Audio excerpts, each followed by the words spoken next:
Good afternoon, everyone. Good afternoon, sir. कैसे है सब? कल की छुट्टी हो गई, मजे हो गए। हाँ,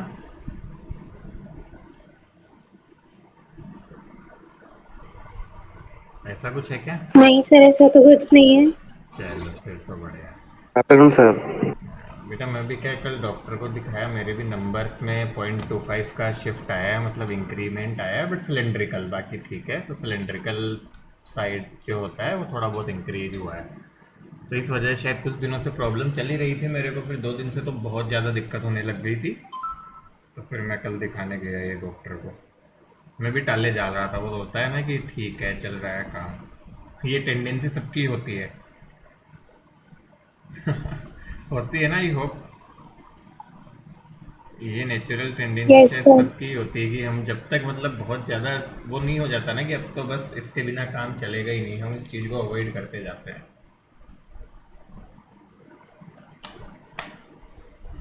anyways, let's see what happens. चलिए बेटा अभी तो शुरू करते हैं हम। तो पिछली क्लास में हम ट्रांसफॉर्मर पढ़ रहे थे, है ना?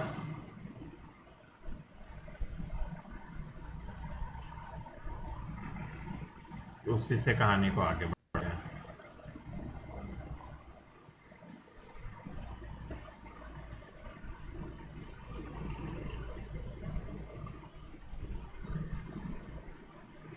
चलो देखे बेटा।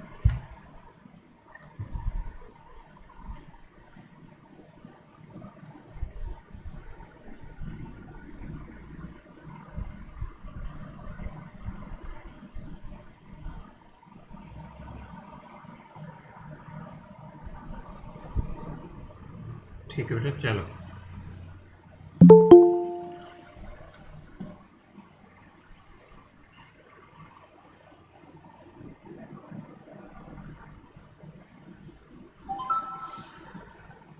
सर।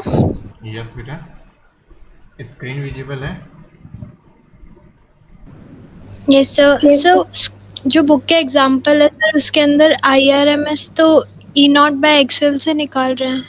कैसे बेटा? सर, जो IRMS है उसका हाँ, फॉर्मूला मतलब सर वो E0/XL से निकाल रहे हैं। कौन सा? कोई एग्जाम्पल बताओ मुझे, अभी अच्छा चेक कर लेंगे। Sir, example 7.2।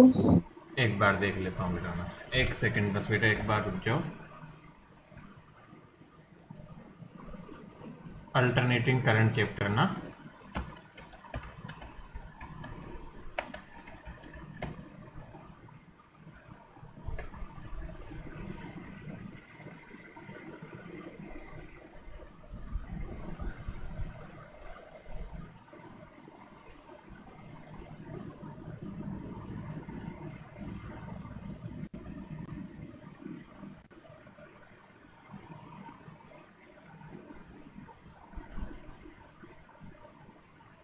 एक सेकंड बेटा, मैं उसको ऑन करता हूँ।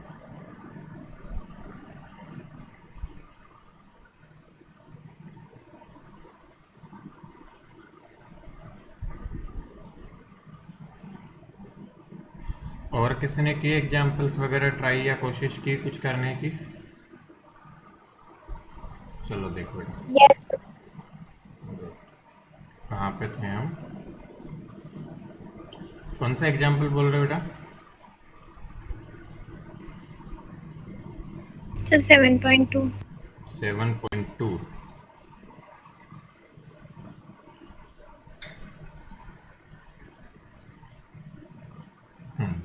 A pure inductor of 25 millihenry is connected to a source of 220 volt. Find the inductive reactance and RMS current in the circuit, and the frequency of the source is 20 Hz. बेटा देखो, यहाँ पे आपको समझना पड़ेगा। क्या हमने आपको अलग से एक पॉइंट लिखवाया था? बेटा क्वेश्चन में यदि RMS वर्ड यूज नहीं करता है या पीक वर्ड यूज नहीं करता है, तो जो वोल्टेज होता है वो कैसा होता है? This 220 volt is RMS voltage. बेटा ये कैसा वोल्टेज है? ये पीक है ही नहीं। मेरी बात समझ पा रहे हैं क्या, या नहीं है बेटा बात समझ? Yes sir. ये पीक वैल्यू नहीं है। तो बेटा ये तो आरएमएस के लिए भी वैलिड है। आप देखो आई मैक्सिमम या I naught is equal to E naught upon Z, मतलब जो भी जेड वैल्यू होगी बेटा, या इसी तरह I R M S can be written as E R M S upon Z. But ये जो वैल्यू है आपको कहीं भी क्या क्वेश्चन में लिखा है ये पीक वैल्यू है, मैक्सिमम है। बेटा जब भी 220 बोला आपको सिखाया गया था कि ये आर एम एस ही होता है। मैक्सिमम कितना होता है अपने घरों में? 311, याद है डिस्कशन हुआ था हमारा? बेटा रिमेंबर है बच्चों, मैंने बोला था बेटा एग्जाम में क्वेश्चंस अच्छा। होंगे उनमें तुम्हें यदि पीक नहीं दिया हुआ तो जो भी वैल्यू है उसको कैसा मानेंगे हम? आरएमएस मानेंगे। अरे समझ गए ना कहाँ मिस्टेक कर रहे थे आप लोग? Yes sir. Is it done? Yes sir. मेरे ख्याल से समझ आ गया होगा कि हम कहाँ मिस्टेक कर रहे थे। चलो तो बेटा जब भी कोई भी क्वेश्चन हो, आगे भी जो क्वेश्चंस मिलेंगे उनमें यदि आपको आरएमएस पीक अलग से नहीं लिखा हुआ तो हम आरएमएस से कंसीडर करेंगे, ठीक है ना? चलिए बहुत बढ़िया।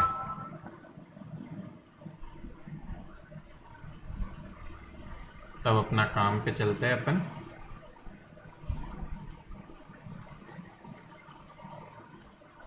इसलिए बेटा क्लास में जो बात बताते हैं वो ज़्यादा इम्पोर्टेंट होती है। चलिए अच्छी बात है, कोई बात नहीं है, भूल जाते हैं बच्चे, इसलिए बेटा मैंने अलग से लिखवाया था। आई होप आपको रिमेंबर भी होगा। सर मैं आई नॉट और उसमें कंफ्यूज हो गई थी। हाँ नहीं कोई बात नहीं बेटा, वैसे मैंने लिखवाया था ना, मुझे रिमेंबर है। हाँ हाँ देखो बेटा इन अलग से ये लिख लो, नहीं पहले नहीं लिखा था तो लिख लो कहीं पे। ये गलती आप ही नहीं सब करोगे, इसलिए अलग से ही लिखवाया था हमने। इन थ्योरी और क्वेश्चंस बेटा, क्वेश्चंस जब भी करेंगे थ्योरी से रिलेटेड, इफ ओनली वोल्टेज और current word is use they stand for RMS. मतलब यदि बेटा मैं V बोल रहा हूं केवल तो वो क्या होता है? आरएमएस वैल्यू है। मैं केवल करंट वर्ड यूज कर रहा हूं तो उसका मतलब क्या है? आरएमएस करंट है। उसे पीक वैल्यू बोलना होगा तो वो अलग से स्टेट करेगा। बोलो ये बात समझ में आती है हमको? ठीक है ना? तो बेटा देखो लिखवाया था ना, याद रखें हम ये सब बातें। चलिए हम ट्रांसफॉर्मर से आगे चलते हैं। ट्रांसफॉर्मर को थोड़ा सा पार्ट बच गया था उसको कंप्लीट कर लेते हैं।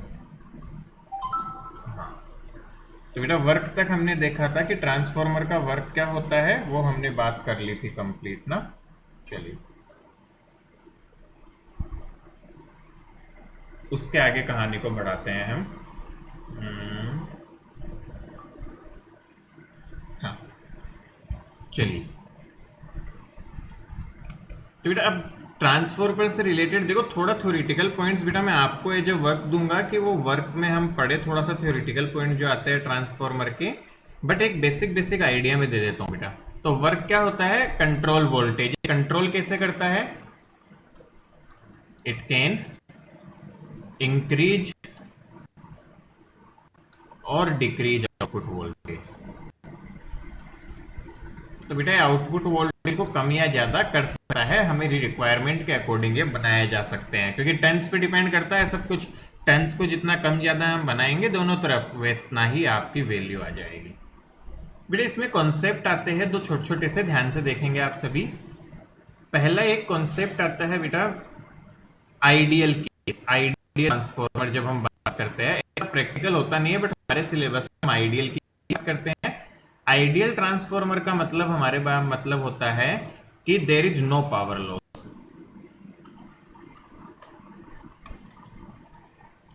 कि पावर लॉस हो ही नहीं रहा है।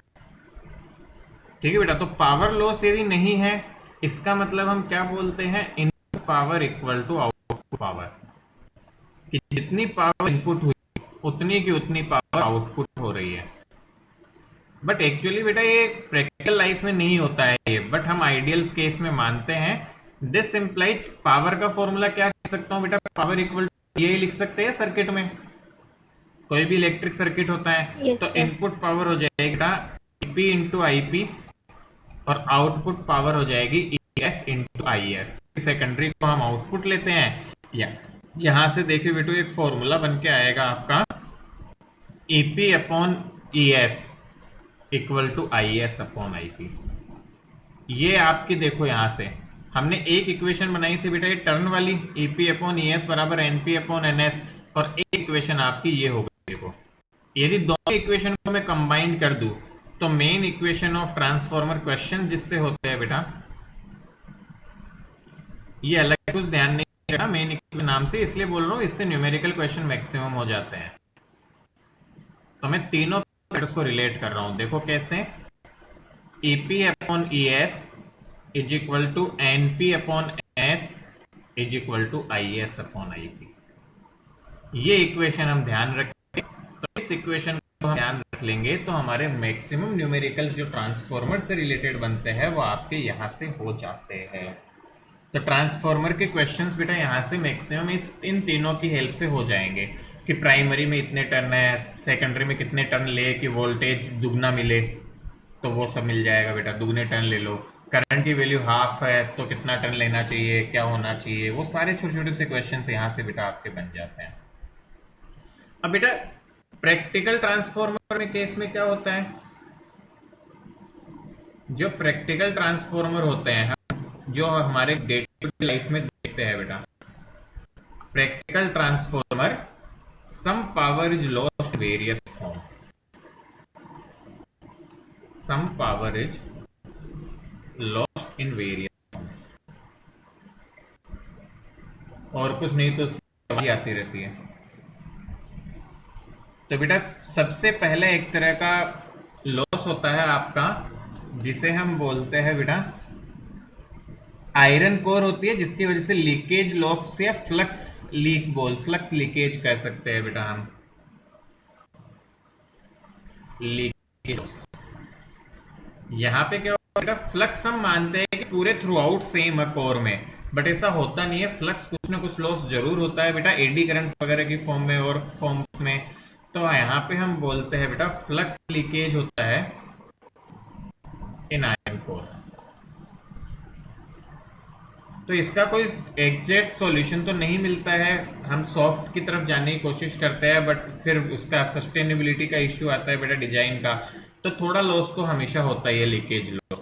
और सेकंड तरह का जो बिग लॉस हमारे पास में देखने को मिलता है बेटा वो होता है एडी करंट से।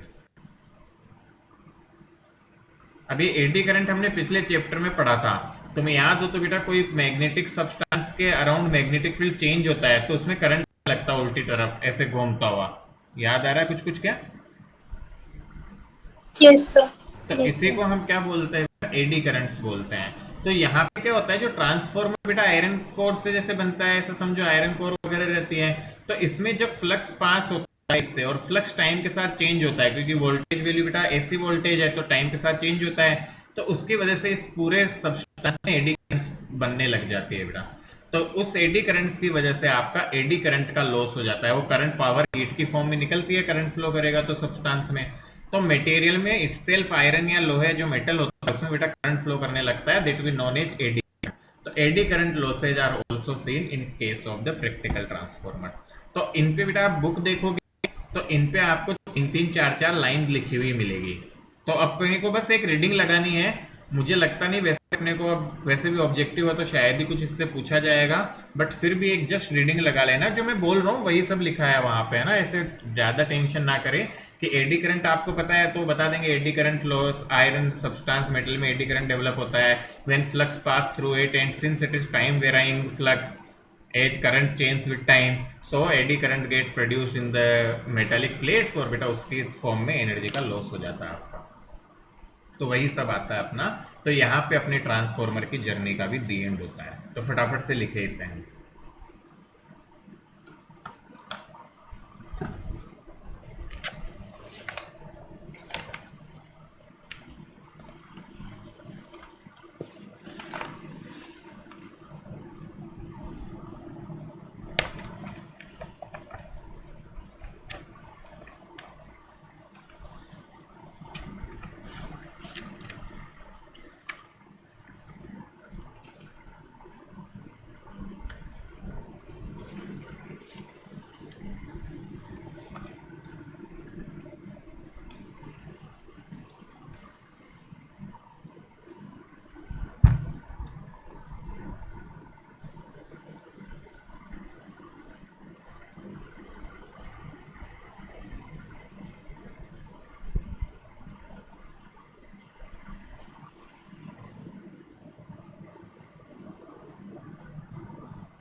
जल्दी जल्दी लिख लो बेटा।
बेटा डन क्या? जल्दी बताएं। Yes sir.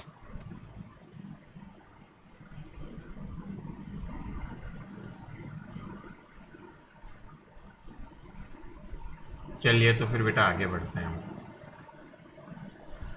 Yes sir. चलो बेटा, देखो बेटा, एक छोटा सा टर्म हमें देखने को मिलती है, नॉट डायरेक्टली यूज्ड बट अपने लिखा हुआ रहता है, तो एक बार देख लो क्विकली। चॉक कॉइल, ठीक है। अब बेटा समझो ये चॉक कॉइल क्या रहती थी, हम बात समझे। मैंने तुम्हें बताया था, पता नहीं पुराने बच्चे तुमने कभी कहीं देखी नहीं होगी। मतलब ऐसे पुराने घरों में जो ट्यूबलाइट होती ना, पुराने बेटा अपने घरों में से लकड़ी का स्टैंड बनाया जाता था दीवार पे, और उसके ऊपर ऐसे थोड़ा साइड निकल के एक ट्यूबलाइट लगती थी बीच में से, है ना। और उसमें यहाँ पे बेटा एक वो लगा रहता था कैपेसिटर, गोल कर का, और पीछे यहाँ पे लकड़ी में, कभी देखना किसी पुराने जाओ और कभी दिख जाए तो लकड़ी के यहाँ पे एक डब्बी टाइप होती है ना। आई तुमने कभी देखी नहीं है, मुझे बेटा ऑनलाइन इमेज मिल गई तो मैं दिखाने की कोशिश करूंगा आपको, या पूरा मेरे गांव के घर में तो है भी है, तो वहां से फोटो खींच के लाऊंगा इस बार जाऊंगा तब। फिर एक डब्बी टाइप से होती है जिसको बोला जाता है चॉक कॉइल। ये डब्बी होती थी पुरानी ट्यूबलाइट्स में, आजकल बहुत कम यूज हो गया इसका, क्योंकि बहुत अच्छे अच्छे तरीके आ गए हैं, बट यही मतलब आती थी बेटा हमारे यहाँ पे। अच्छा, इसका क्या काम था, तो एक छोटी सी चीज बताता हूँ बेटा तुम्हें। मान लो लेटेस्ट से कि जो पुरानी ट्यूबलाइट होती थी, मान लो ट्यूबलाइट को इस यही पे सबसे बड़ा यूज होता था बेटा चॉक कॉइल का। तो ट्यूबलाइट मान लेते हैं 50 वोल्ट चाहिए, 50 वोल्ट नीडेड है, बट बेटा एसी तो बताओ क्या फ्लक्चुएट होता है, कम ज्यादा कम ज्यादा। और लेट से कि ये 200 वोल्ट से ऊपर पे फ्यूज हो जाएगी, अबव 200 वोल्ट इट फ्यूज। ऐसे बता रहा हूँ भी कॉन्सेप्ट ताकि समझ में आए। मान लो ऐसा कुछ दिया रहता था बेटा, तो हम क्या करते थे, ट्यूबलाइट में बेटा रेजिस्टेंस के साथ एक इंडक्टर लगाया जाता था। Inductor is used along with resistance of tubelight.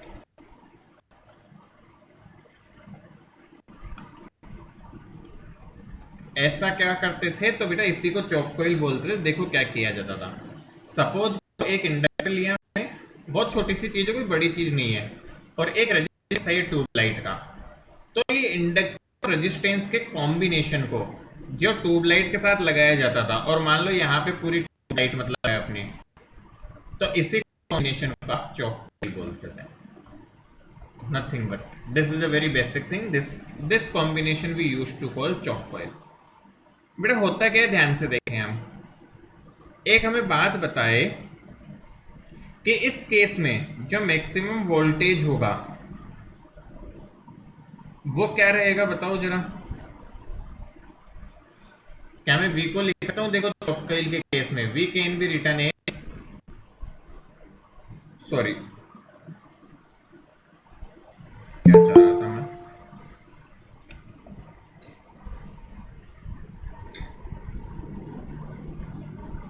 हाँ, तो बेटा we can be return as I R, so we can be return, हम वी को क्या लिख सकते हैं बेटा, मैक्सिमम वोल्टेज को आई नो इंटू जेड।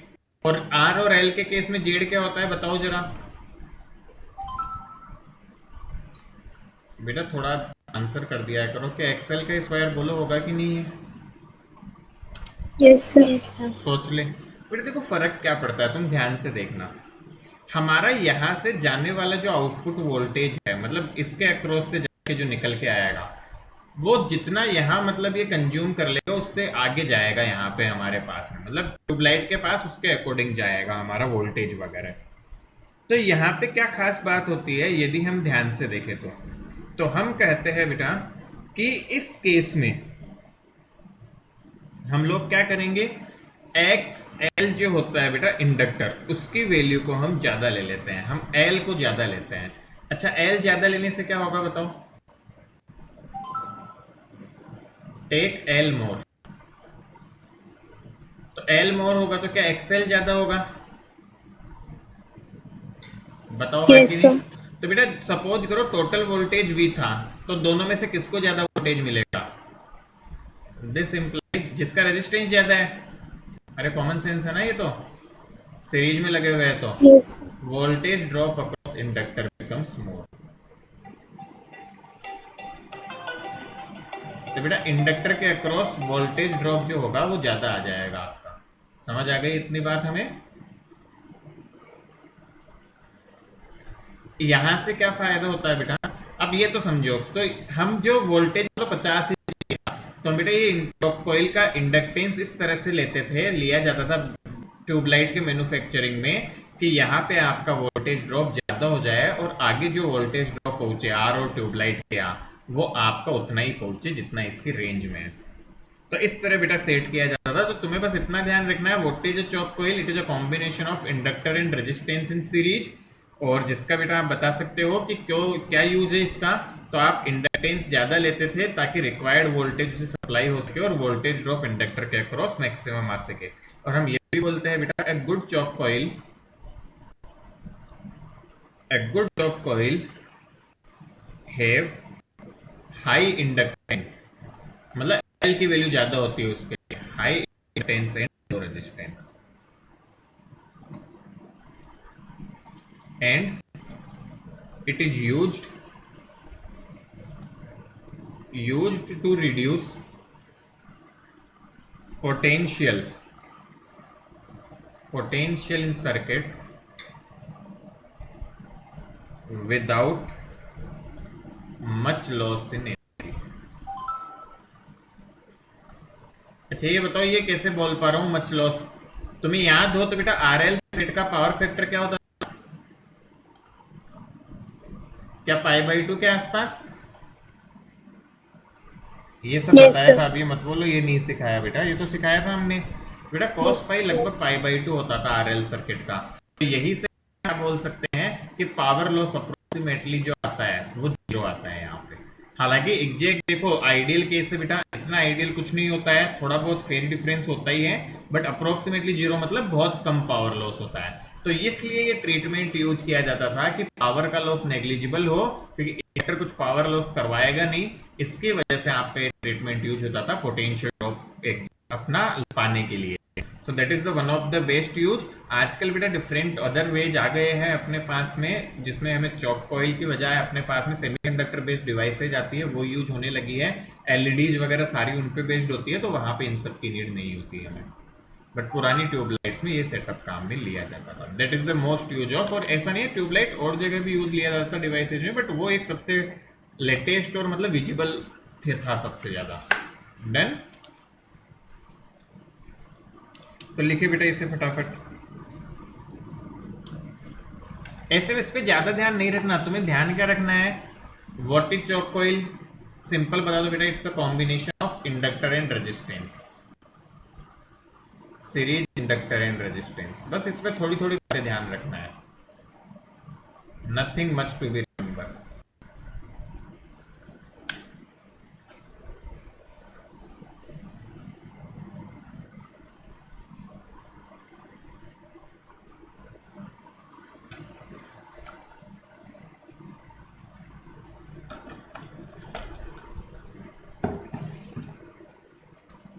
तो थोड़ा सा ध्यान रखिए, गुड चॉक कॉइल का क्या खास बात है, एल ज़्यादा होना चाहिए, आर कम होना चाहिए। अब देखो ऑब्जेक्टिव बन सकता है, बनेगा तो एक good chalk coil hedge high resistance लो इंडक्टेंस, गलत।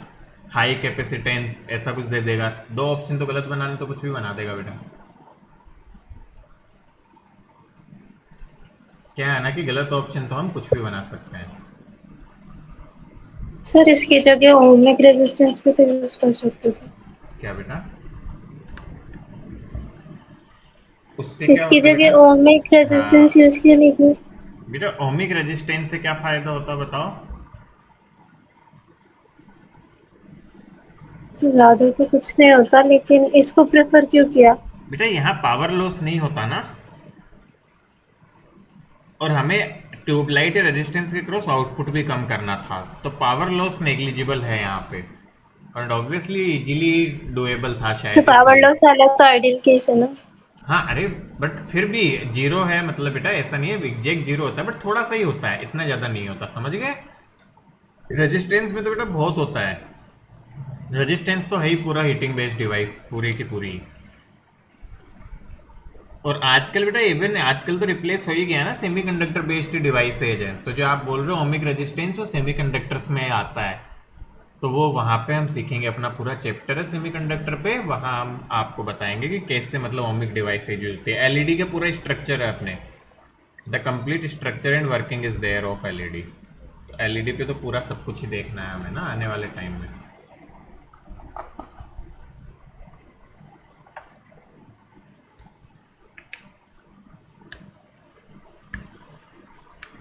डन।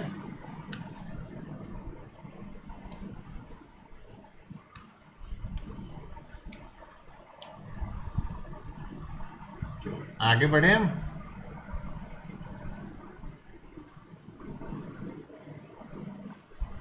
एक मिनट सर। चलो तो फिर आगे चलते हैं।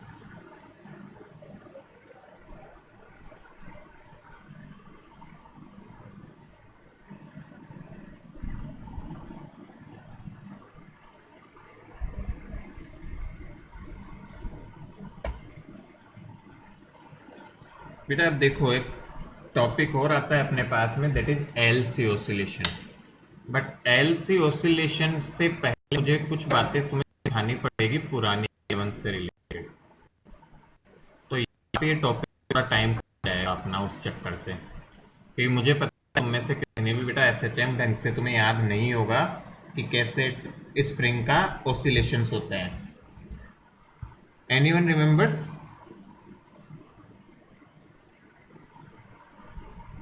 चलो कोई बात नहीं, तो मैं ही बता देता हूँ बेटा, देखो ध्यान से सुने। स्प्रिंग सिस्टम आपने पढ़ा होगा या नहीं पढ़ा तो वापस देख लेते हैं। स्प्रिंग ब्लॉक सिस्टम जो एसएचएम करता है उसकी बात करेंगे बेटा हम। तुम सबको ये छोटी बातें पता होगी, वैसे नहीं भी पता तो सीख जाओगे, कोई दिक्कत नहीं बेटा। एक स्प्रिंग है, तुम्हें एक छोटा सा कॉमन बिहेवियर पूछ रहा हूँ, सुनना। ये स्प्रिंग की नेचुरल लेंथ है, मतलब यहां तक स्प्रिंग ने को न तो हमने खींचा है न बेटा कंप्रेस किया हुआ है। तुम एक बात बताओ, मैं एक स्प्रिंग को एक फोर्स लगा के खींचूं, ध्यान से सुनना, ध्यान से ना बेटा, अच्छे से सुनना, सब कुछ समझ में आएगा। 100% एवरीथिंग विल बी अंडरस्टूड। ये इसकी नेचुरल सिचुएशन थी। मैं यहीं पे डायग्राम बना लेता हूँ, साइड में लिख लेंगे जो जरूरत है ना। डायग्राम इसके नीचे ही बनाता हूँ दूसरा, ताकि समझ पाए हम। अब देखो पुराने कॉन्सेप्ट ऐसे काम आते हैं।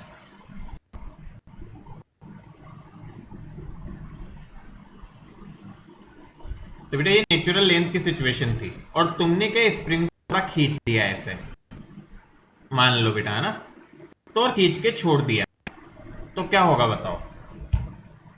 Spring ideal and friction friction नहीं है, कुछ फ्रिक्शन नहीं है, नो फ्रिक्शन। क्या होगा बताओ जरा मुझे? तुमने स्प्रिंग को ऐसे खींचा और छोड़ दिया, सोचो क्या होगा बेटा आगे फर्दर क्या होगा? कोई भी बताए, गलत बताओ चाहे। स्प्रिंग तो नेचुरल अटेन करेगा। बेटा देखो क्या होगा, क्या छोड़ने पे टाइम यहाँ पे पीछे स्प्रिंग फोर्स लगता है, स्प्रिंग को खींचते जाते हो तो जोर आता है खींचने में, तो स्प्रिंग फोर्स होता kx। तो इस पे पीछे स्प्रिंग फोर्स लग रहा है जो इसको वापस लेके जाएगा। बट बेटा जब ये वापस जा रहा होगा तो क्या इस पे फोर्स लग रहा है? बिल्कुल लग रहा है सर। तो फोर्स लगता है तो क्या एक्सेलरेशन होगा, और एक्सेलरेशन होगा तो वो वेलोसिटी आएगी कि नहीं आएगी? मेरी बात समझ रहे हैं? आएगी। बेटा ये जब इधर जा रहा होगा तो इसके पास वेलोसिटी आएगी। सो तो थर्ड केस सिचुएशन क्या होगी? ये वापस नेचुरल लेंथ में आ जाएगी, ये वापस नेचुरल लेंथ में आ जाएगी, बट यहाँ पे इसके पास इधर वेलोसिटी होगी इस बार। तो बेटा इस वेलोसिटी की वजह से ये फिर से जाता जाएगा जाता जाएगा जाता जाएगा। कब तक जाएगा बताओ इस तरफ? जब तक वेलोसिटी जीरो जब वेलोसिटी जीरो नहीं हो जाती। और बेटा प्रैक्टिकल से पता चला, सिंस आइडियल केस है तो जितना ये खिंचा हुआ था उतना का उतना, जहां से खींचे छोड़ते उतना का उतना ये पीछे जाएगा। अब फिर से यहाँ आके वेलोसिटी जीरो हुई, बट अब देखो स्प्रिंग कंप्रेस हो गई तो स्प्रिंग इस पे इधर फोर्स लगाएगी, तो ये वापस जाएगा, फिर से यहाँ आने पे वेलोसिटी v आ जाएगी और फिर से वापस जाएगा। तो बेटा ये ओसिलेट करता है। क्या करता है? मेरी बात समझ में आ रही है क्या? ये Yes, भी sir. तुम्हें बेटा एक्चुअल नेचुरल नेचर में तुम करोगे एक्सपेरिमेंट तो ऑसिलेशन खत्म हो जाते हैं क्योंकि फ्रिक्शन वगैरह होता है। बट तुम फील करना चाहो इसको जो हम बोल रहे हैं इस पैटर्न को, तो स्प्रिंग हो, स्प्रिंग से ट्राई कर सकते हो, या फिर फॉर एग्जाम्पल तुम एक काम कर सकते हो बेटा, दो चीजें फिक्स करो, ऐसे कहीं पे मिल जाए, उसके बीच में एक रबड़ लगा दो तुम लोग, और उस रबड़ को खींच के छोड़ो, वो थोड़ी देर तक ऐसे ऊपर नीचे करता रहेगा। क्या इतना तो फील कर सकते हैं हम? Yes, sir. ये थोड़ा तो समझ आया बेटे? तो मैं प्रैक्टिकल लाइफ का सिनारियो लिया है, मैं मैथमेटिक्स में जा ही नहीं रहा अभी। क्या ये बात समझ आती है कि स्प्रिंग को ऐसे खींच के छोड़ूंगा तो बेटा वापस आएगा, वापस आने पे वेलोसिटी होगी तो वापस सही चलता ही जाएगा, रुकेगा नहीं यहाँ आके। ऐसा नहीं है यहाँ आके रुक जाएगा क्योंकि वेलोसिटी आ गई है। अब चलेगा चलेगा चलेगा, कब तक चलेगा? जब तक वेलोसिटी जीरो नहीं हो। यहाँ वेलोसिटी वापस से जीरो, बेटा यहाँ पे भी जीरो, यहाँ पे कुछ वेलोसिटी था, जीरो हुआ, वापस आया, फिर से भी हुआ, फिर जाएगा, फिर वापस आएगा। तो ये साइकिल चलती रहेगी टू एंड फ्रो की। कुछ दिमाग में आ रहा है? ये जो नेचुरल की पोजीशन होती है ना बेटा, इसको इक्विलिब्रियम पोजीशन भी बोलते हैं हम। खैर एनीवे, क्या बेसिक समझ में आ रहा है क्या हमको? Yes, sir. बिल्कुल को नॉर्मल Yes, चीज। sir. वापस बेटा क्या कि किसी स्प्रिंग को खींच के छोड़ूंगा तो वो ऐसे बिहेव करेगा। आप चाहो तो इसे प्रैक्टिकल एक्सपेरिमेंटेशन से भी बेटा समझ सकते हैं, बहुत बेसिक होता है ये तो। एटलीस्ट हम इजीली करके देख सकते हैं कि रबड़ को खींच के छोड़ो, वो थोड़ा देर ऐसे करके थोड़ी देर में फिर रुकेगा धीरे धीरे करके। तो इनको ही ऑसिलेशन बोलते हैं बेटा, कि एक तरफ से दूसरी तरफ जैसे मूवमेंट करता रहे हो। So that is known as the oscillations. इतना थोड़ा समझे क्या? आगे बढ़ूं मैं? Yes, sir. बेटा क्या हो रहा था, ये जो 11th क्लास का फोर्स वो था, इसको बेटा हम बोलते हैं स्प्रिंग का फोर्स होता है माइनस के एक्स। और बेटा फोर्स को लिख सकता हूँ M into A, M into A equal to minus K X.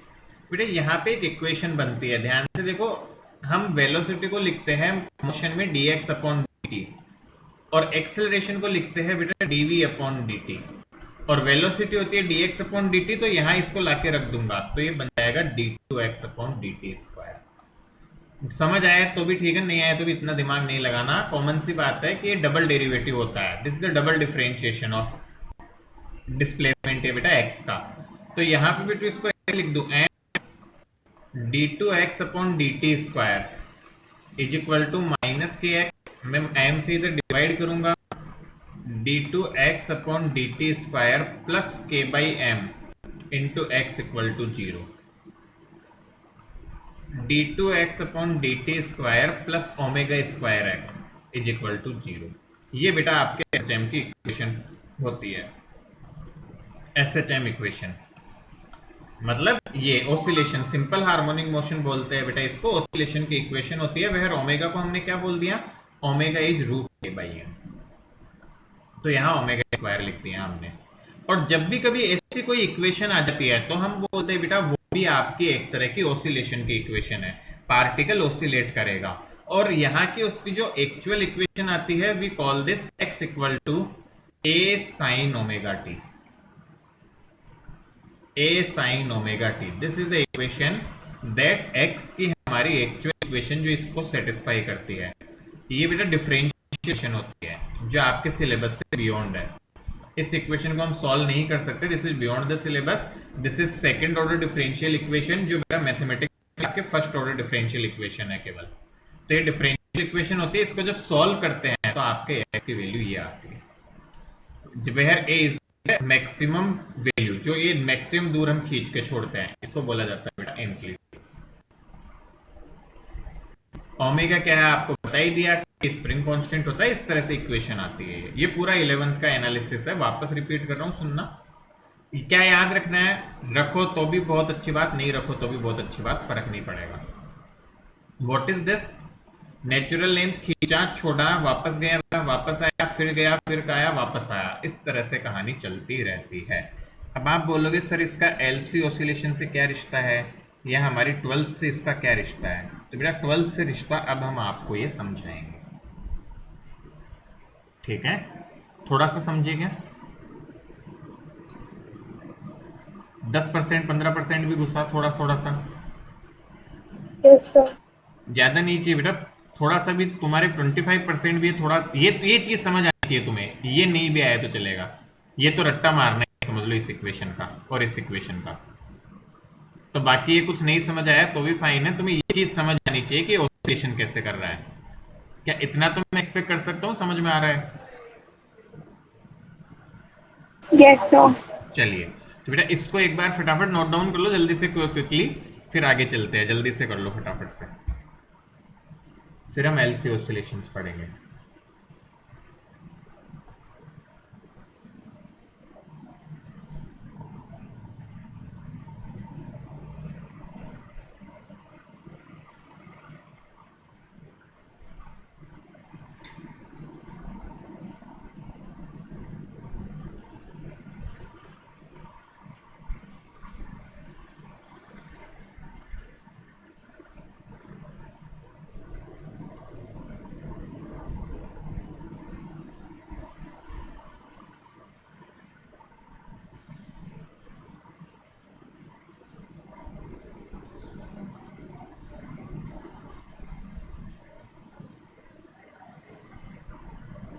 बेटा देखो, इस एलसी ऑसिलेशन को समझने के लिए ये थोड़ा ज्यादा अंडरस्टैंडिंग चाहिए तुम्हें, बेसिक ये थोड़ा भी समझ आया तो हमारे जितना काम का उतना हम सीख लेंगे। बाकी एलसी ऑसिलेशन पे बेटा पूरी महाभारत लिखी जा सकती है, क्योंकि ये पूरा एसएचएम चैप्टर खड़ा हो सकता है इस पे, बट स्टिल अपन बेसिक से स्टिक करेंगे क्योंकि टॉपिक बहुत वास्ट है बेटा।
हो गया क्या बेटा।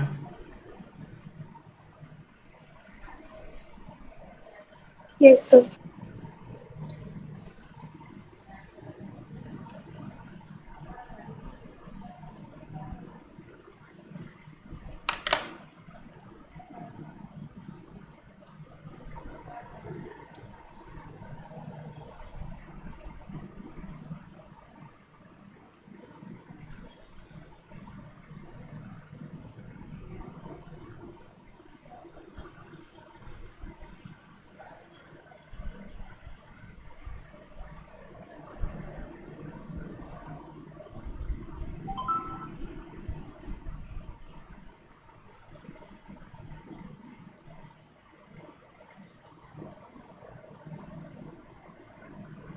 चलो आगे बढ़ता हूँ बेटा मैं।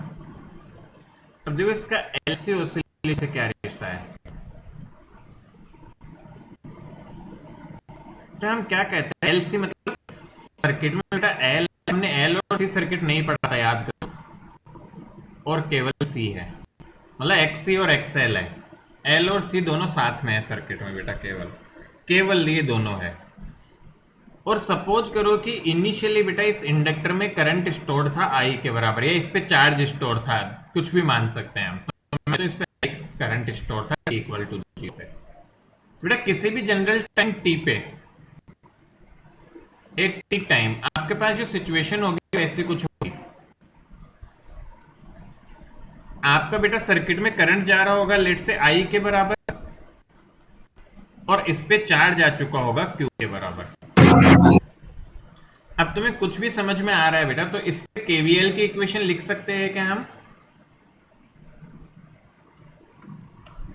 केवीएल इक्वेशन बताओ कैसे लिखो। इंडक्टर के अक्रॉस पोटेंशियल ड्रॉप लिखने का फॉर्मूला क्या होता है? What is EMF in inductor? ये सब बेटा पिछले चैप्टर में सीखा है।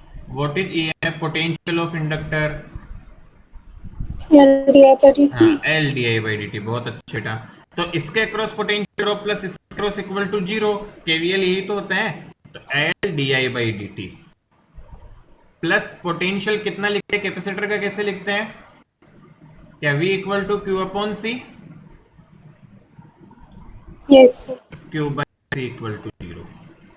This is the equation of KVL। अब तुम ध्यान से देखना बेटा, थोड़ा सा साइड में कुछ कैलकुलेशन करेंगे। तुम्हें पता है I होता है D Q by D T, होता है कि नहीं? Yes sir. ठीक है ना बेटा। तो D I by D T क्या हो जाएगा देखो, D I by D T is equal to D by D T, और आई की जगह लिख सकता हूं D Q by D T. तो ये बन गया देखो D two Q by D T square. हम की तरफ जा रहे हैं जो अपना पिछले पेज पे मैंने करके दिखाया। तो D I by D T की जगह मैं लिख सकता हूं क्या, L D two Q upon D T square plus Q by C equal to 0। L से डिवाइड कर दो बेटा पूरी इक्वेशन को, तो इक्वेशन बन जाती है D two Q upon D T square plus Q upon L, sorry C up, my bad, 1 upon L C into equal to 0। तो क्या ये इक्वेशन हमारे उस के सिमेट्रिक है? इसको इक्वेशन 1 बोल रहे हैं, comparing with SHM equation.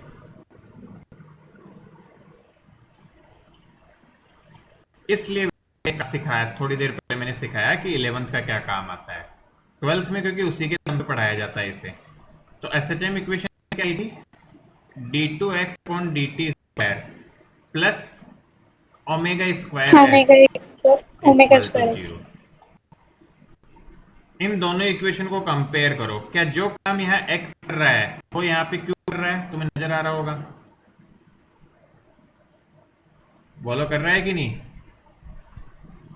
Yes sir. तो बेटा यहाँ पे देखो क्या होगा, आपका करंट था, थोड़ी देर बाद बेटा ये करंट जाके ये 0 हो जाएगा, इस पे चार्ज आ जाएगा, फिर ये चार्ज धीरे धीरे कम होता होगा, इस पे करंट आ जाएगा, ऐसे चलता रहेगा, चलती रहेगी कहानी। किसी बीच के इंस्टेंट पे दोनों चीजें होगी, चार्ज भी होगा करंट भी होगा, तो दोनों चीजें हो रही होगी। तो जिस तरह से हमारी इसकी इक्वेशन आती है, इसकी इक्वेशन हमने क्या लिख, पहले तो कंपेयर करके बताओ ओमेगा क्या हुआ अपने एलसी ऑसिलेशन के लिए, omega for LC oscillation root 1 by LC. बहुत बढ़िया, root of 1 upon LC. Good. ये इसको एंगुलर फ्रीक्वेंसी बोलते हैं बेटा, ओमेगा को मैं ऑलरेडी बता चुका तुम्हें बार बार, दिस इज एंगुलर फ्रीक्वेंसी। तो एक्चुअल फ्रीक्वेंसी क्या हो जाएगी, F is equal to 1 upon 2 pi root LC, क्योंकि 1 का रूट 1 ही होता है। तो ये नॉर्मल फ्रीक्वेंसी जो आती है। तो ये बेटा हमें ध्यान रखना है, एक तो कि आपकी इक्वेशन जैसे क्या है, मेन तो तुम्हारे सवाल आएगा बेटा वो इसी पे आता है, यहाँ से सवाल आ सकता है, और ज्यादा टफ सवाल यदि आना होगा तो वो कहाँ से आता है, पहले एक बार फटाफट तुम ये लिख लो। तुम्हें ध्यान क्या क्या रखना है, देखो तुम तो ये फॉर्मूला ध्यान रखना है तुम्हें, मैं भी नेक्स्ट पेज पे बेटा लिख दूंगा। तुम एलसी ऑसिलेशन के नाम पे तुम्हें क्या याद रखना है, उससे अपना काम अच्छे से चलेगा विदाउट एनी रोक टोक। तो तुम इसे कंप्लीट करो पहले, फिर आगे बढ़ते हैं।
डन बेटा? Yes sir.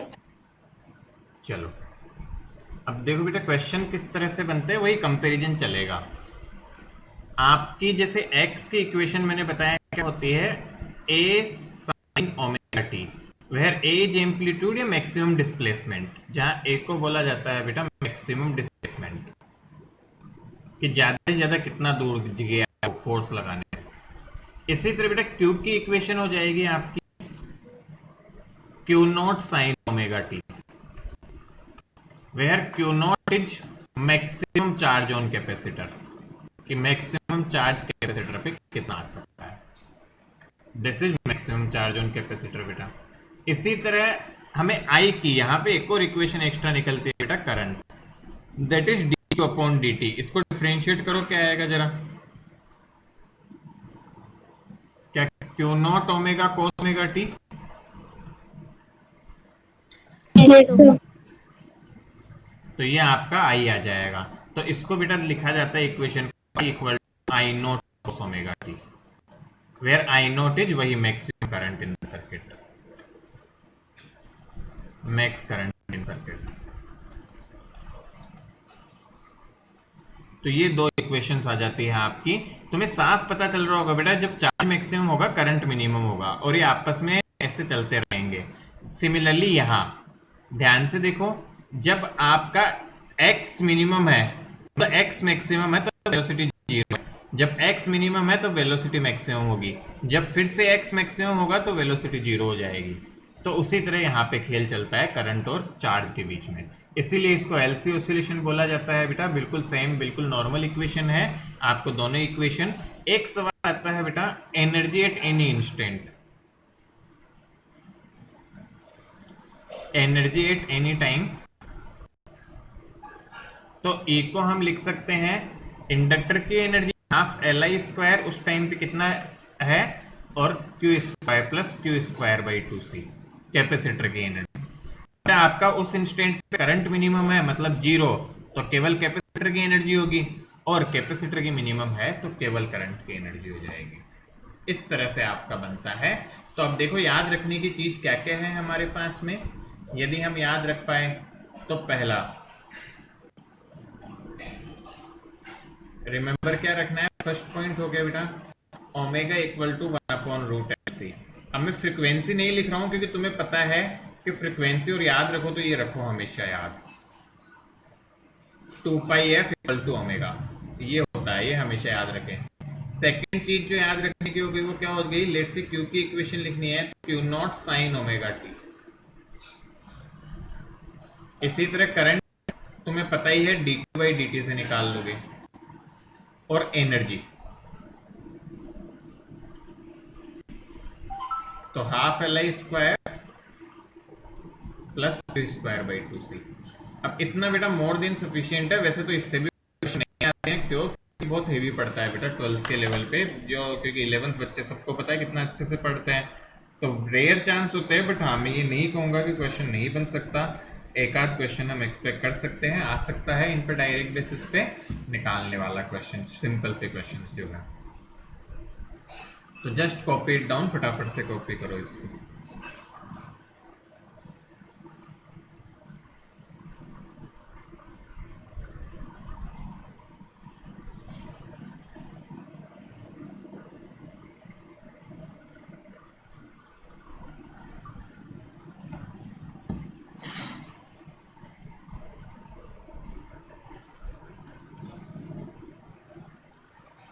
अच्छा बेटा, बच्चे बता पाए तो स्कूल्स में टर्म 1 के सिलेबस की क्या सिचुएशन है आपके स्कूल्स में? जैसे सीबीएसई वाले बच्चों की बात करूँ तो सर एसी चल रहा है। फिजिक्स में तो एसी चल रहा है। अच्छा, फिजिक्स में एसी चल रहा है, और केमिस्ट्री में धोखा हो गया के साथ ही शायद, क्योंकि पता नहीं था ना वो आएगा। करवा रही है। P block. अच्छा, पी ब्लॉक चल रहा है। और सेकंड बुक में कुछ हुआ केमिस्ट्री में? तो फर्स्ट चैप्टर करवाया था पहले सर ने, तब फिर शायद वापस करवाएंगे। अच्छा, तो पी ब्लॉक चल रहा है, बाकी शुरू से वहां तक हो गया पी ब्लॉक तक, करेक्ट? हाँ सर इलेक्ट्रोकेमिस्ट्री करवा दो। हाँ, बस इसके बाद इलेक्ट्रोकेमिस्ट्री लेंगे बेटा, हम भी इलेक्ट्रोकेमिस्ट्री करेंगे उसके बाद, चिंता ना करो। केमिस्ट्री में नया चैप्टर वही शुरू करेंगे अपन। चलो बढ़िया है फिर तो, मतलब सही से ही चल रहा है, बस इलेक्ट्रोकेमिस्ट्री को छोड़ देता हूँ, हम थोड़ा आगे ही है। चलो बढ़िया है फिर तो, कोई दिक्कत वाली बात नहीं है। और आईसीएसई में बेटा आप तो ज़्यादा पीछे हो क्या, या साथ सा आ गए?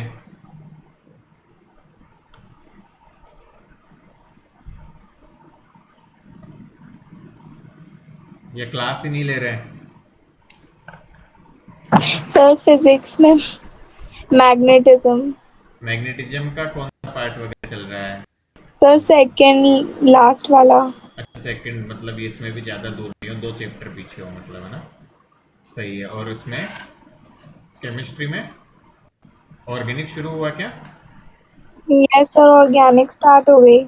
चलो अच्छा, और पी ब्लॉक वगैरह हुआ है या नहीं? नहीं सर, पी ब्लॉक नहीं। हाँ, पी ब्लॉक नहीं हुआ होगा अभी तक। बाकी फिजिकल हो गई मतलब ना कंप्लीट?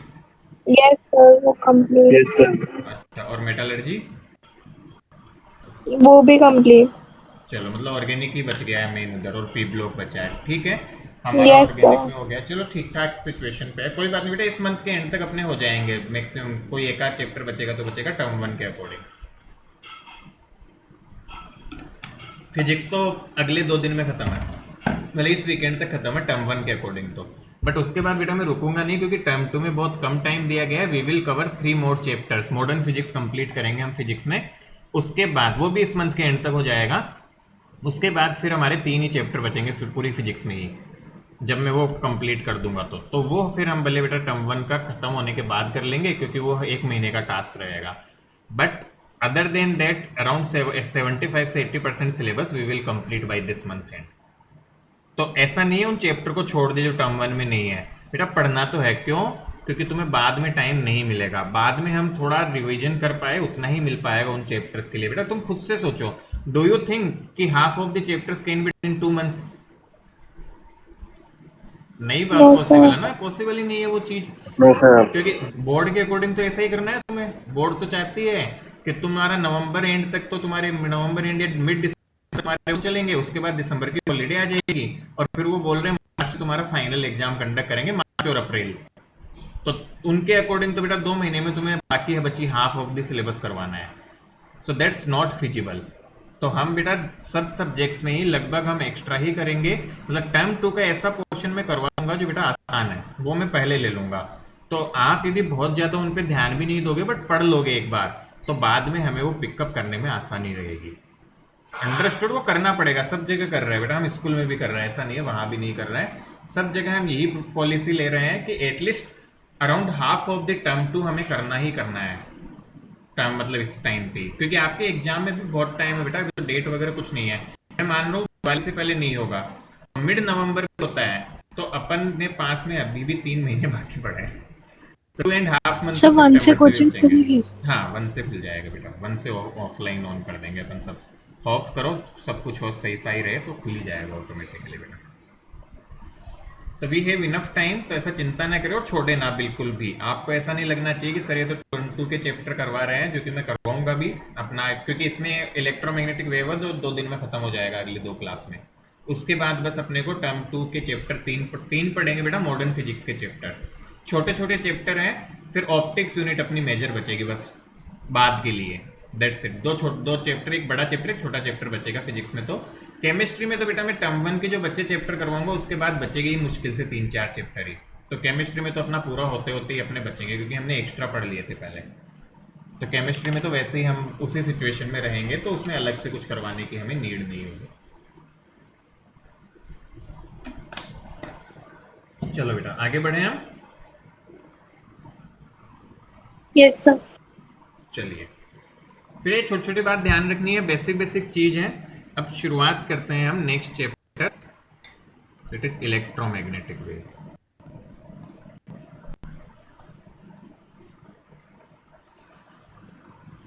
ईएम वेव्स, तो बेटा बहुत ही छोटे छोटे से चैप्टर लेंगे हम, 3 से 4 चैप्टर जो बिल्कुल बेसिक है, बहुत छोटे छोटे से हैं, और सच बताऊं तो जिसने 11th क्लास का एटॉमिक स्ट्रक्चर थोड़ा भी पढ़ा हुआ है उसको ये बहुत अच्छे से आते हैं, जो आने वाले चैप्टर इसके बाद वाले बेटा, ये वाला नहीं। एक सेकंड रुक जाओ, मुझे कुछ याद आया, मैसेज करना।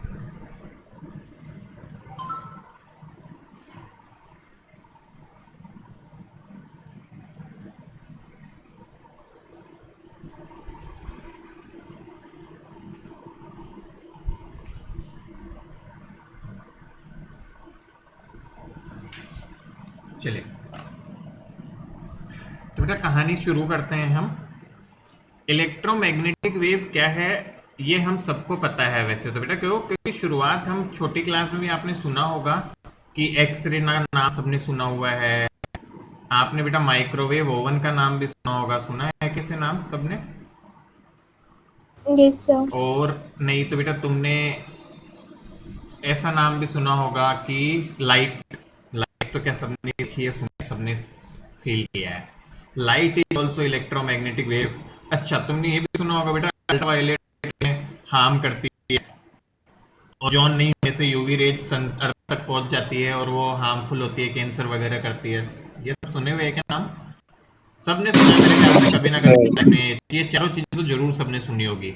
एक्सरे सबने सुना होगा है ना, और एक्सरे फोटो पे लिया हुआ देखा भी होगा, माइक्रोवेव ओवन नाम भी सबने सुना होगा, एडवर्टाइजमेंट में देखा होगा, घर पे नहीं भी है जैसे, लाइट सब हाँ भी देख पा रहे हैं मुझे, उसकी वजह लाइट ही है, और इवन जो डेटा ट्रांसफर हो रहा है उसमें भी आपका ऑप्टिक्स यूज हुआ है। UV raise again this is something again very important, आपको पता है ओजोन के केस में आप छोटी छोटी क्लासेस से नाम होते हुए आए होंगे कि ओजोन लेयर या बेटा ये जो होती है हमारी यूवी रेज से हेल्प करती है, UV rays are harmful, they can cause cancer in the human body etcetera. So what are all these things, ये है क्या, ये बेटा इलेक्ट्रोमैग्नेटिक वेव के ही डिफरेंट टाइप्स है, दीज आर इलेक्ट्रोमैग्नेटिक वेव्स। तो इनडायरेक्टली बेटा छोटी क्लास से मुझे तो रिमेम्बर है कि ये यूवी रे वाला तो ओजोन में होल वगैरह हो रहा है, ये तो हमेशा 6th-7th क्लास में पढ़ा दिया जाता है फर्स्ट टाइम, ठीक है ना, और एक्सरे भी शायद 8th क्लास वगैरह में कहीं ना कहीं थोड़ा बहुत तुमने ऐसा पढ़ा होगा कि एक्सरे आपका X rays are used for taking the image of bones etcetera, fracture detect करने में, या 9th क्लास वगैरह में पढ़ लिया होगा कहीं ना कहीं थोड़ा बहुत हमारा। लाइट 9th क्लास में, आप 10th क्लास में पढ़ते ही है, 9th और 10th क्लास में, तो बेसिक बेटा तुम सबने कहीं ना कहीं कुछ ना कुछ इनके बारे में पढ़ा हुआ है, हालांकि और भी कई चीजें होती है बट वो मैं इसमें इंक्लूड नहीं कर रहा। किसी ने रडार पढ़ा है क्या छोटी क्लास में? सर नाम सुना है। अच्छा नहीं पढ़ा, रडार भी बेटा इंफ्रारेड वेव पे वर्क करता है, तो ये बहुत सारी चीजें हैं, मतलब खूब सारी चीजें हैं यहाँ पे, इन सब में इन सब की एक कैटेगरी इलेक्ट्रोमैग्नेटिक वेव, और ये एक्सरे, माइक्रोवेव, लाइट, यूवी, ये आईआर, ये सब इसकी शॉर्ट कैटेगरी, मतलब इसकी कैटेगरीज है बेटा इलेक्ट्रोमैग्नेटिक वेव की। तो सबसे पहले कहानी शुरू करते हैं, होती क्या है धीरे धीरे समझेंगे, बट उसके पहले बेटा इंट्रोडक्शन हमें लेना है थोड़ा सा, क्योंकि यहाँ से कुछ थ्योरेटिकल क्वेश्चंस बन जाते हैं। तो इस चैप्टर में बेटा ये इलेक्ट्रोमैग्नेटिक वेव्स बेटा लेटेस्ट टॉपिक है, बहुत वास्ट होता है, हमारे सिलेबस के अकॉर्डिंग हमें बहुत बेसिक इससे कवर करना है, वो हम यहाँ पे देखेंगे अपनी बुक के अकॉर्डिंग थोड़ा थोड़ा सा, क्योंकि ये बहुत वाइड है मतलब, तो हम बेसिक बेसिक चीजें देखेंगे बेटा। तो इंट्रोडक्शन देखिए बेटा, टाइम वेराइंग मैग्नेटिक फील्ड, बेटा एमएफ जब भी लिख रहा हूं this implies magnetic field induces electric field. ये बेटा हमने कहा पढ़ा कि टाइम के साथ बदलता हुआ magnetic field electric field induce करता है। अरे बता दो तो ईएमआई, बिल्कुल बहुत अच्छे। अरे यही तो होता है बेटा ईएमआई, कि changing magnetic field produces electric field. आ रहा है समझ में? अरे ये तो बेटा पढ़ लिया ना, इसमें क्या समझने, लाइन समझ आ रही है क्या लिखा हमने? अब बेटा देखो होता क्या है, अब सबसे पहले लाइन बाय लाइन चलते हैं, हम थोड़ा हिस्ट्री वगैरह के बारे में बात करेंगे बेटा। मैक्सवेल साइंटिस्ट है ना, ग्लेन मैक्सवेल क्रिकेट वाला नहीं। Analyse that the converse is also true, converse is also true. तो बेटा मैक्सवेल ने बताया कि इसका उल्टा भी सच है, चेंजिंग इलेक्ट्रिक फील्ड भी मैग्नेटिक फील्ड ला सकता है।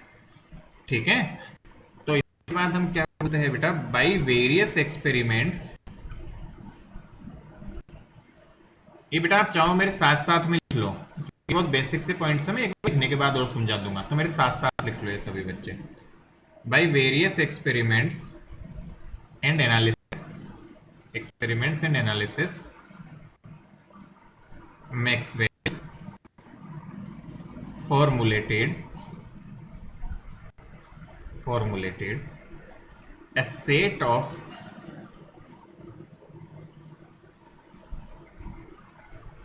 of mathematical equations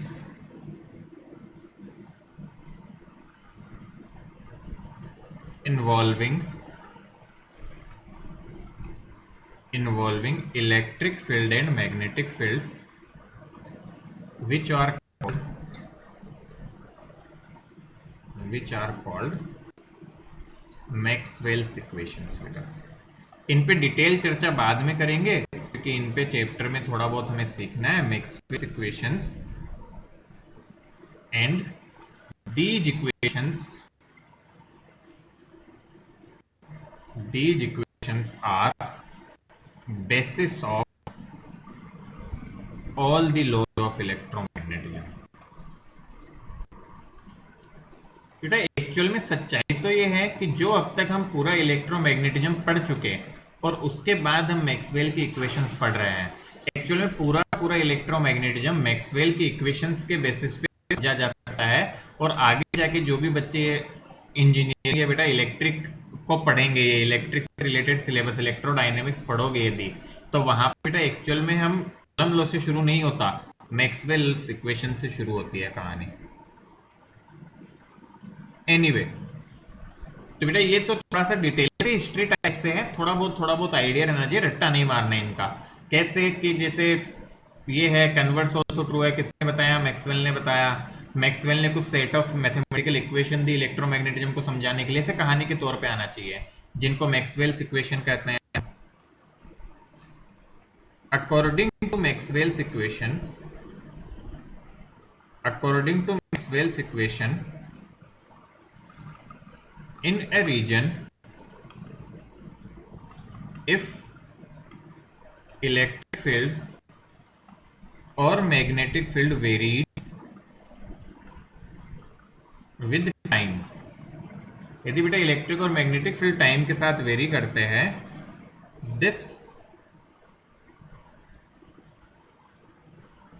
देन बेटा टाइम, देन ऐसे लिखो, then always these fields are coupled। coupled का मतलब बेटा साथ साथ होते हैं ये। always these fields are coupled and vary in similar fashion and electromagnetic energy starts propagating। तो इनके वेरी करने से बेटा इलेक्ट्रोमैग्नेटिक एनर्जी प्रोपेगेट करती है, क्योंकि इलेक्ट्रिक फील्ड वेरी कर रहा है, मैग्नेटिक फील्ड वेरी कर रहा है, तो दोनों का मिला के हम बोलते हैं कि इलेक्ट्रोमैग्नेटिक एनर्जी स्टार्ट्स प्रोपेगेटिंग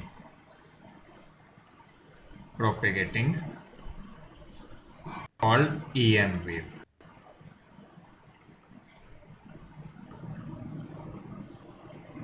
तो इलेक्ट्रोमैग्नेटिक वेव क्या होती है? It is actually the propagation of electromagnetic energy. और वो कैसे प्रोपेगेट करती है? इलेक्ट्रिक फील्ड मैग्नेटिक फील्ड यदि टाइम के साथ वेरी करते हैं तो ये आपस इनके वेरी करने से एनर्जी एक से दूसरी जगह ट्रांसफर होना शुरू होती है, that is of form electromagnetic.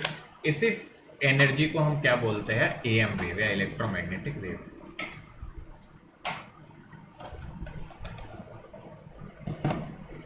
थोड़ा सा अजीब सा हो सकता है बट इसी तरह से बेटा समझना पड़ता है हमें। This is the basic thing. तो नोट डाउन करें इसे हम।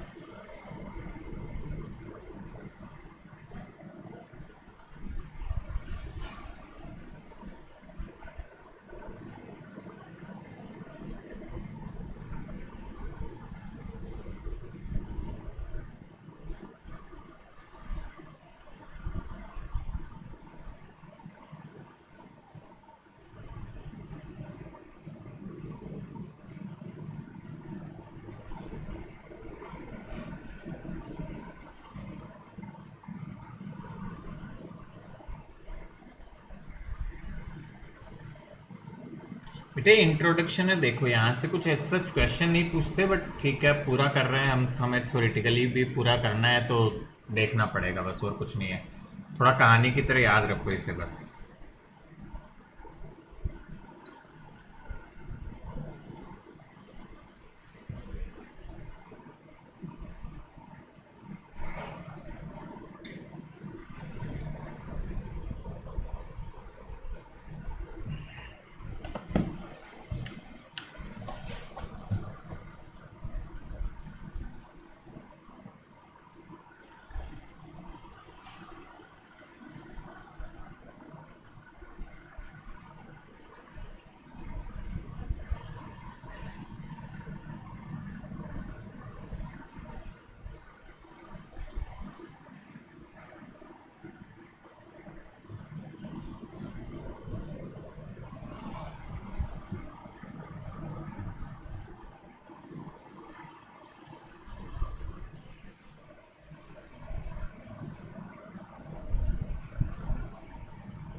डन बेटा, लिख लिया हमने। Yes sir.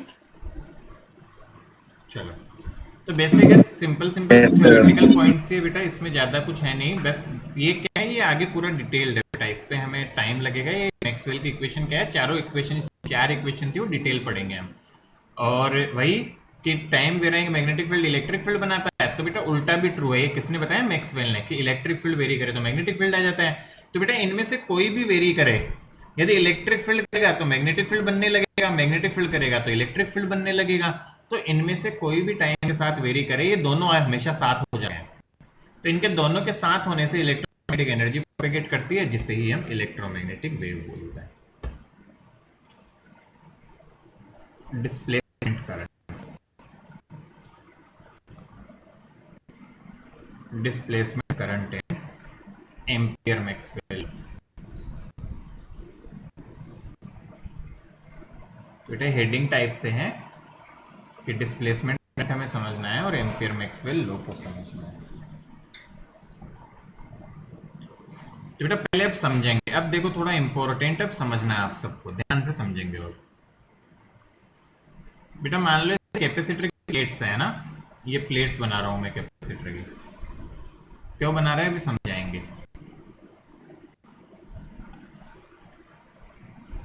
ठीक है बेटा। और ऑब्वियसली ये प्लस की साइड से कनेक्टेड है तो इस पे प्लस चार्ज एक्यूमुलेट होगा,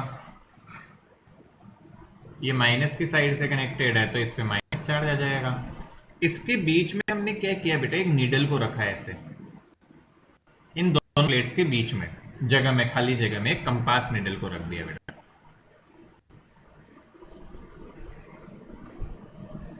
ऑलराइट, अब तुम्हें बेटा जान के सरप्राइजिंग लगेगा क्या देखने को मिला। एक बहुत खतरनाक ऑब्जर्वेशन हुआ कि जो नीडल रखा हुआ था ना इन प्लेट्स के बीच में, क्या देखने को मिलता है कि नीडल बेटा डिफ्लेक्ट हो गए इनके बीच में। अब सोचो बेटा, नीडल जो है ये एक तरह से मैग्नेटिक नीडल है, कंपास नीडल, कैसे डिफ्लेक्ट हो सकता है? सोचो, एक मैग्नेटिक नीडल को कौन डिफ्लेक्ट कर सकता है? क्या मैग्नेटिक फील्ड? Yes sir.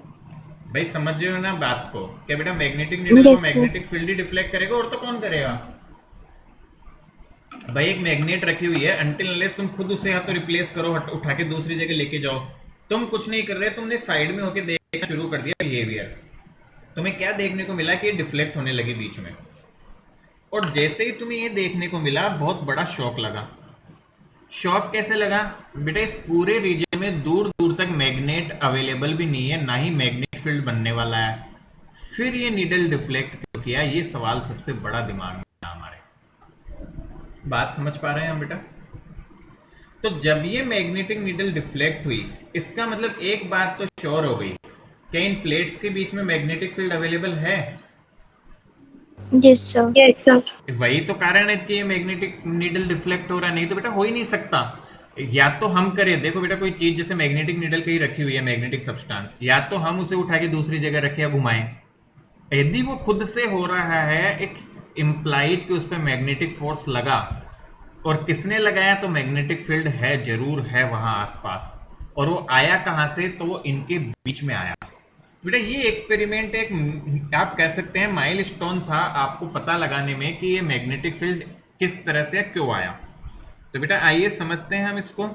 तो अब बेटा मैं लिख रहा हूं, पहले समझना, इसको पहले समझ लो ना, फिर लिख लेना, कोई टेंशन नहीं है, कहीं भागना नहीं है, इसको पहले समझना क्योंकि ये इंपॉर्टेंट है, यहाँ से क्वेश्चन आता है बेटा। तो हमें क्या ऑब्जर्वेशन हुआ इस एक्सपेरिमेंट के थ्रू? मैग्नेटिक नीडल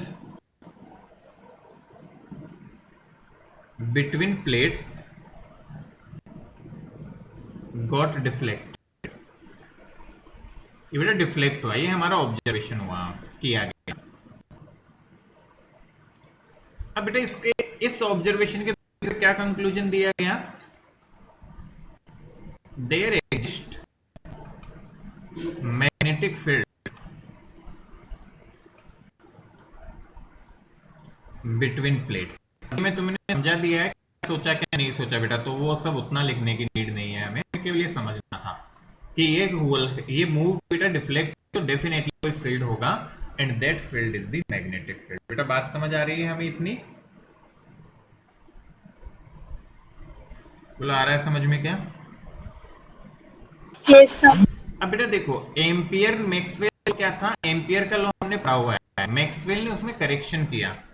तो मैक्सवेल क्या बोलता है सुनना, पहले मैं एम्पियर लॉ से समझाता हूं। एम्पियर क्या था देखो, बताए किसी को रिमेंबर है तो? Integral B dot D equal to mu naught summation. Remember क्या है हमें? Yes sir. Yes, तो बेटा sir. यहां से देखो, यदि करंट अवेलेबल है तो मैग्नेटिक फील्ड आ सकता है उस लूप से या उसके आसपास। तो यहां से बेटू हमें साफ पता है कि करंट बिटवीन प्लेट्स, कैपेसिटर की प्लेट के बीच में करंट नहीं हो सकता, क्योंकि कैपेसिटर सारा करंट को खुद रख लेता है, चार्ज एक्सेप्ट करता है बेटा। तो current between plates of capacitor zero. This implies integration B dot DL equal to zero. बेटा इसके बीच में मान लो मैं कंसिडर करूं एक लूप, तो पक्की बात है क्या जीरो होगा उसके लिए, क्योंकि करंट ही नहीं है बीच में, इस लूप से कोई भी करंट नहीं जाएगा, तो हमारा बी डॉट डीएल भी जीरो है। अच्छा बेटू ध्यान से देखने की बात है, बी डॉट डीएल जीरो है, लेंथ तो जीरो होगी नहीं, एंगल वेंगल में आपका 90 यहाँ पे किसी तरह से बनने की सिचुएशन है नहीं, तो यहां से बेटा हम कंक्लूड करते हैं कि मैग्नेटिक फील्ड जीरो आया। बट क्या ये एक्चुअल में ट्रू है? क्या एक्सपेरिमेंट इसको वेरीफाई करते हैं? No, sir. नहीं करते। तो यहाँ पे बेटा एम्पियर के लॉ में कमी आई। तो ये बेटा यहाँ से Ampere's law, according to Ampere's law हुआ क्या, हम क्या बोलते हैं, according to Ampere law, Ampere's law, magnetic field between plates is equal to 0, but according to experiment magnetic field exists between plates. तो एक्सपेरिमेंट से पता चला कि बेटा प्लेट के बीच में मैग्नेटिक फील्ड एग्जिस्ट करता है, and this implies there is a need of improvement in Ampere's law. Need of improvement in Ampere's law. Ampere's law में इंप्रूवमेंट की नीड है बेटा, और वही इंप्रूवमेंट किसने किया था, मैक्सवेल ने, and Maxwell corrected amperes law, Ampere's law and new law is called Ampere-Maxwell's law.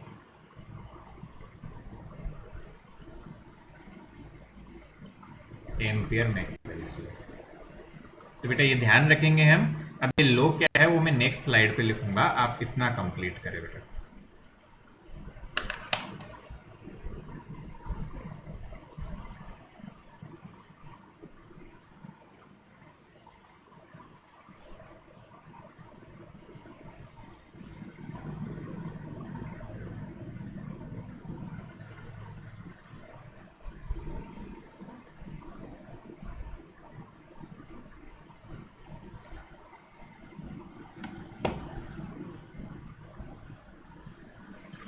मेरे ख्याल से बहुत बेसिक ऑब्जर्वेशन है, हालांकि बेटा डिस्प्लेसमेंट करंट की अंडरस्टैंडिंग बहुत टफ होती है, ये काफ़ी टिपिकल टॉपिक है, तो बोर्ड ने कुछ टाइम पहले इसकी बहुत हार्ड अंडरस्टैंडिंग को हटा दिया था, तो फिर भी मैंने थोड़ी सी कोशिश करके आपको बेसिक वे में इसकी अंडरस्टैंडिंग दी है कि आता कहाँ से, ओरिजिन कहाँ से होता है एम्पियर मैक्सवेल का, तो इतना सफिशियंट अपने लिए। यदि आपको ये समझ में आ गया तो मोर देन इनफ है।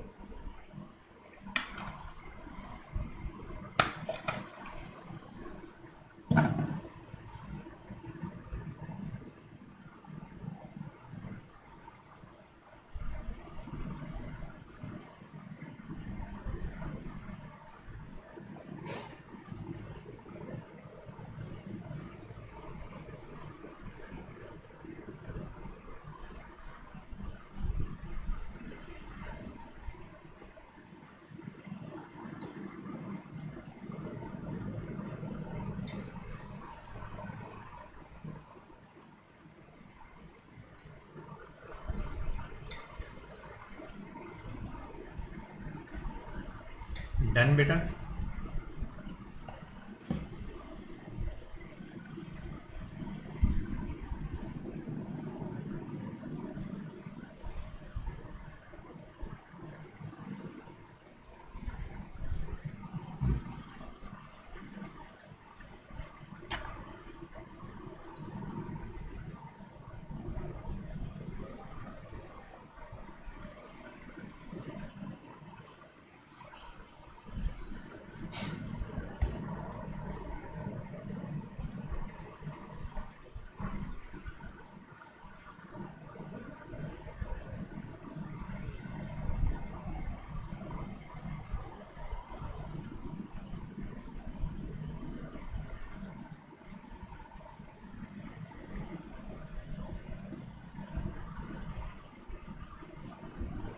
डन बेटा, आगे चलूं मैं? Yes sir. चलो बेटा, सो द नेक्स्ट उसी का मतलब उसी हेडिंग का सब पार्ट बेटा, एम्पियर मैक्सवेल। ठीक है बेटा, ये लोग क्या कहा उसने, एक मॉडिफिकेशन किया, देखो कैसे, integral B dot D L is equal to mu naught summation I plus mu naught I D. एक नई टर्म इंक्लूड की बेटा उन्होंने आईडी। ये क्या था बेटा, यहाँ पे summation I is normal current, ये जो भी हम आज तक पढ़ते आए हैं उस टाइप का करंट था ये। But this ID is a type of specific current, we call this ID as displacement current. तो बेटा उन्होंने बोला कि इसमें एक अजीब तरह का, एक नए तरह का करंट और इंक्लूड करो, जो करंट आपकी इस लो को कंप्लीट बनाएगा। अब वो इस लो को कैसे कंप्लीट बनाता है, ये पार्ट बेटा यहां तक आप लिखिए। अब डिस्प्लेसमेंट करंट क्या है, इसका फॉर्मूला क्या होता है जो हमें यहाँ यूज करना है इसकी जगह, और या फिर उसको निकालते कैसे है, ये पार्ट हम अगली क्लास में डिराइव करके निकालेंगे और वहां से फिर बेटा शुरू करेंगे। नेक्स्ट क्लास में around 70% of the chapter done हो जाएगा बेटा। ये बहुत छोटा सा चैप्टर है और बचेगा तो भी थ्योरेटिकल पोर्शन बचेगा इस चैप्टर का, बिल्कुल basic theoretical portion. Rest everything else mathematical part और basic part will be done in the next class itself. तो this is a shortest chapter of your book, सबसे छोटा चैप्टर है बेटा ये किताब का, इलेक्ट्रोमैग्नेटिक वेव। चलो बेटा समझ आ गया हमको? Yes sir. चलिए यस सर। तो बेटा पढ़े, रिवाइज करें जो पढ़ाया, इलेक्ट्रोमैग्नेटिक इंडक्शन के क्वेश्चंस करें आप, और बेटा मैथ्स के बच्चे मैथ्स की क्लास भी ज्वाइन करेंगे टाइम पे, ठीक है? सो मैथ्स की क्लास में नेक्स्ट चैप्टर करवाओगे या रिवीजन? अभी आप ज्वाइन तो करो बेटा, फिर उस पर डिसाइड करेंगे, ठीक है? ठीक है सर।